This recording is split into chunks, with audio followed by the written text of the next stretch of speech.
Hey everybody, it's Sword Song, and I have been just trying to figure out what to talk about today. I've been rambling about body modification, and I think I found what I really want to talk about. It's just a jumping off point. I'll probably do more videos on tattoos and piercings later. But right now, I want to take some time and talk about both modern primitivism and transhumanism as I understand them, because I am both a modern primitive and a transhumanist. I identify myself as goth because it's easy, especially when you're looking at me, or I kind of fit the role, both visually and just how I think and all that. But when it really comes down to it, I consider myself a modern primitive and a transhumanist.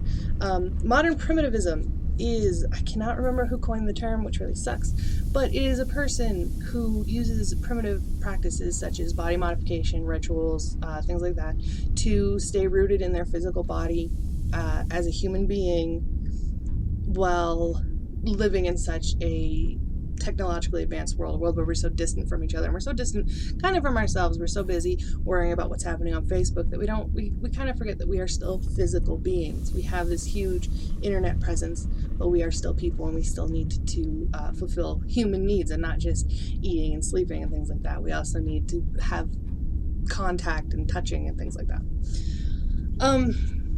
Transhumanism, on the other hand, is a person, believing that technology is the next logical step in humanity's evolution, that using technology by creating bionic things or whatever, we can make ourselves smarter, stronger, and live longer, or we can teach ourselves so much more, like with virtual reality or augmented reality, all the cool things you could do there.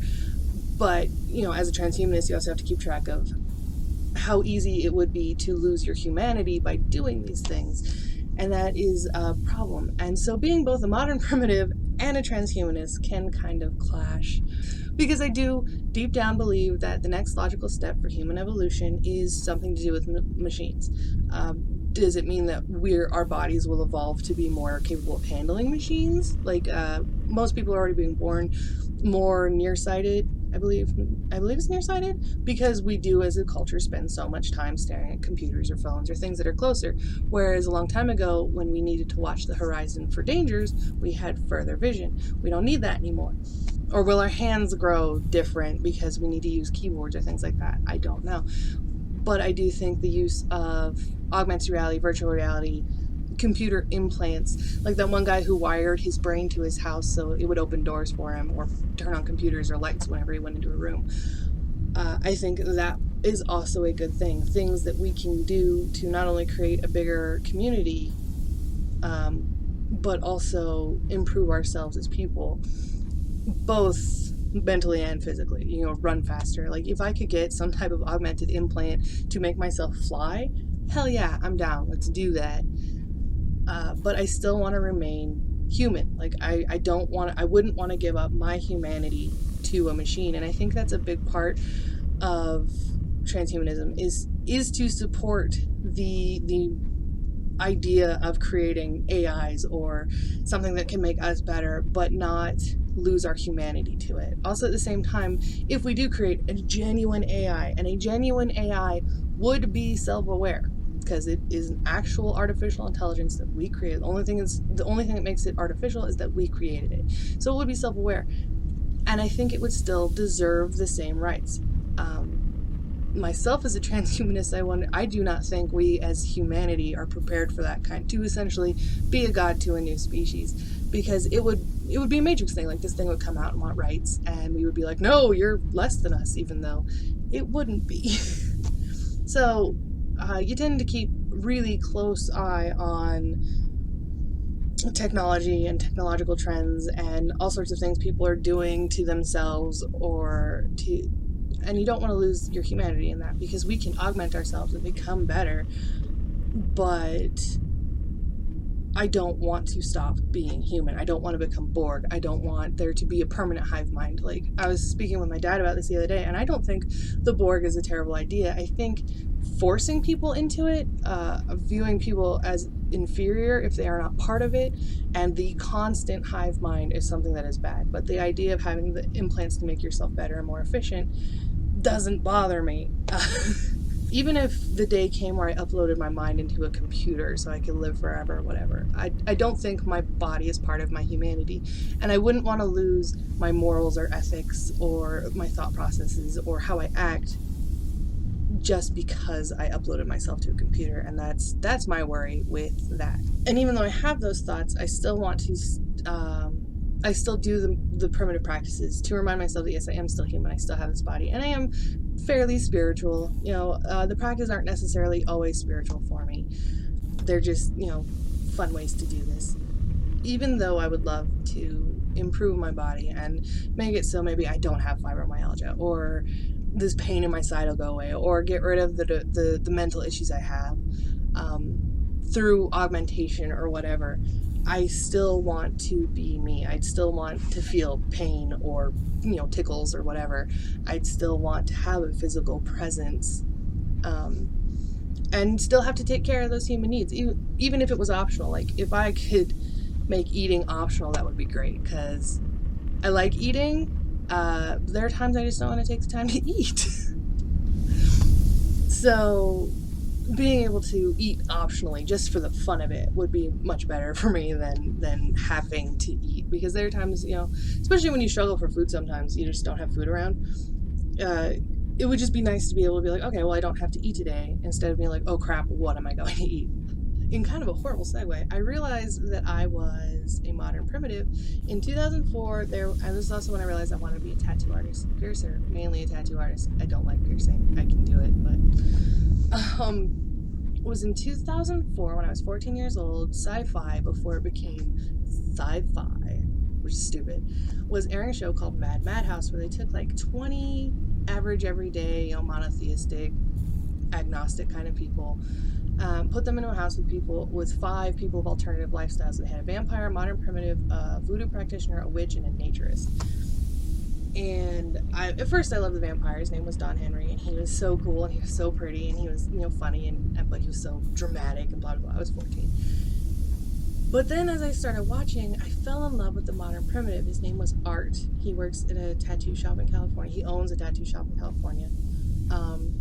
And he's like this big guy, and he's covered in tattoos, tribal tattoos, and he's got big gauges, and he's so calming. Like, just even listening to him talk, he just seemed very centered and okay with himself.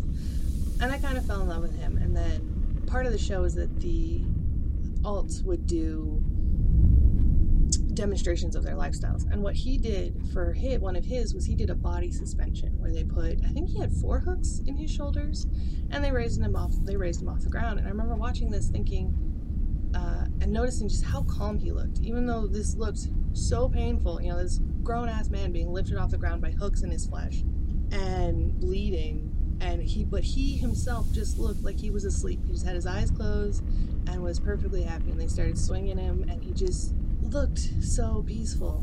And at that moment, when I saw that, I was like, I want to know what that's like. I want to be a part of that.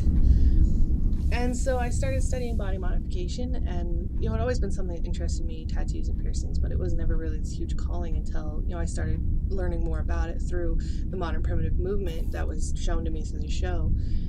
And so I really decided this is what I wanted to do, that this was something that was very important to me. And so I've been studying ever since. I've been studying body modification since I was 14, so 11, almost 12 years. I'm a licensed piercer in the state of Colorado. I do tattoos. I still consider myself an apprentice because I'm still learning. My work's still kind of sketchy. And when I was 22, I had the opportunity at the tattoo shop I was working at to do a body suspension. I don't really have a video of it right now, but I do have one picture I can show you, so trigger warning. There is a picture of me with spikes on my back. I didn't necessarily understand the calmness. It was my first body suspension. Obviously, when Art did this thing for Mad Madhouse, it was not his first. This was my first, and it was a very intense experience, actually. There was about 150 people there. It was for a Halloween party, and everyone I was there, my family came, my friends came. My sister was there. She was 3 at the time. She just had a grand old time running around singing and getting people to tell her stories. And I remember coming out of the back room with the hooks in my back and I had the ropes attached, and she comes around up to me, One, what happened to your back? When I looked at her, I said, I don't know, Rhea, what happened to my back? And she said, you got pierced? I'm like, yes, I did. And she never freaked out. The only time she freaked out was that night when I came home and I had to change my band-aids. And when she saw the holes that were left in my back, that's when she freaked out. Outside of that, she had a grand old time. She thought it was great. So don't worry about my sister's mental health. Like, she's fine. She loved going to the shop and seeing everybody.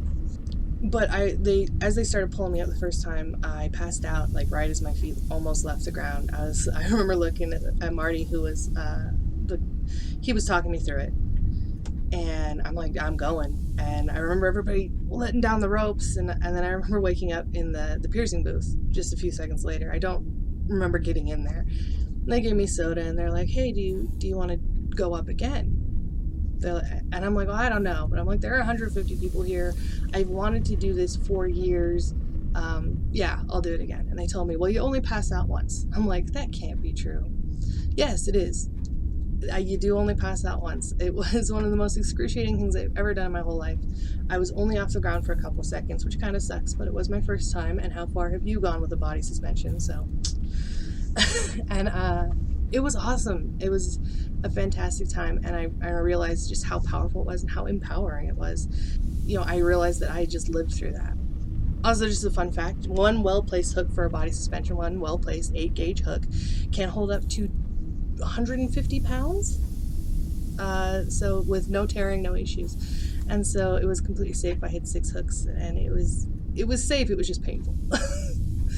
So yeah, I just wanted to kind of explain that and my kind of views personally for humanity and how I live my life and why I am the way I am through modern primitivism and transhumanism. And in the end, I will still always identify as goth because it is so much easier. But thank you all for listening to my rambling. I'll probably do more videos on tattooing and piercing in the future and talk about like the more professional aspects or my personal experiences with having body modification and doing them. So maybe this is the start of a little mini series for Explanation Point, but this is where it begins. It's just my mindset when it comes to my body and what I think I want to do with it. So thank you all for watching. Remember to do all that fun YouTube stuff like, comment, share, and subscribe. And I will talk to you later.